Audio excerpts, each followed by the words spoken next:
当你发现海缸的氮分爆冲的时候，那不用寻思，肯定是海缸里出问题。一会儿咱们再来检查，先看百蟹缸里孵化的小墨鱼卵情况怎么样了。昨天你们说让我给它放上氧气抱养，作为一个非常听劝的博主来说的话，那今天咱就给它抱养。咱们用的充氧泵是沃维朗锂电池充氧泵，1瓦的功率，断电后也可以续航48小时。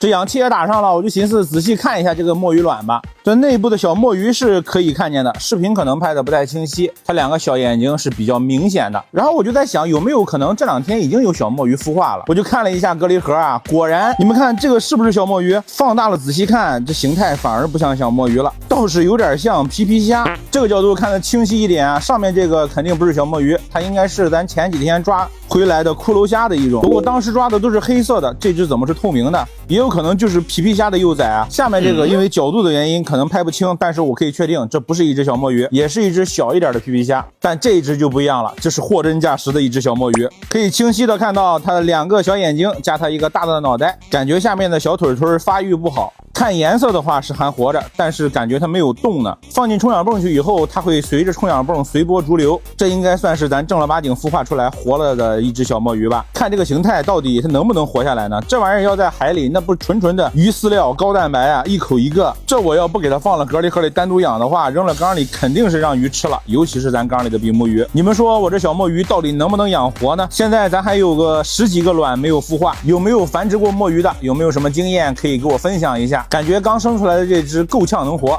还有缸里的这个小到底是不是皮皮虾还是那种骷髅虾呢？这还比昨天我从沙子里给它拔出来了，今天感觉它的触手伸出来了更多，看来它可能更喜欢在外面，不喜欢在沙子里埋着。检查小螃蟹的时候发现这个高粱叶子卡在隔离盒边上了，我以为它挂了呢，我寻思给它掏出来，结果一动它还活，感觉身体都发白了，竟然还活，那咱就赶紧给它放出去。为什么要检查小螃蟹呢？因为我发现刚才小螃蟹有一只刚蜕了壳，你看这里有一个空壳，咱一共放了3只小螃蟹进来单独饲养啊。看这个壳的话，应该是2只小的蜕的，但是呢，感觉个头都没大多少呢，还是原来就太小了。看它俩的时候，我才发现咱这只独臂大侠嘎了，这放进来3只，就它吃的多，结果反而就它嘎了，真的是世事无常啊！这太小了，没有肉，也就不扔到缸里了，直接垃圾桶见了。昨天交配成功的这只母蟹让我发现了，它就是咱缸里这个独臂钳子没有尖的这只，还是比较好辨认的。昨天你们说这个寄居蟹的海葵是它自己放上的，是一种互利共生的关系。这海葵能给寄居蟹提供什么帮助啊？我咋感觉就跟藤壶一样，纯纯的就是寄生在人家壳上的呢？这是昨天释放荷尔蒙的那只螃蟹，看上去状态还不错，没有像上一只红虾子一样第2天直接嘎掉。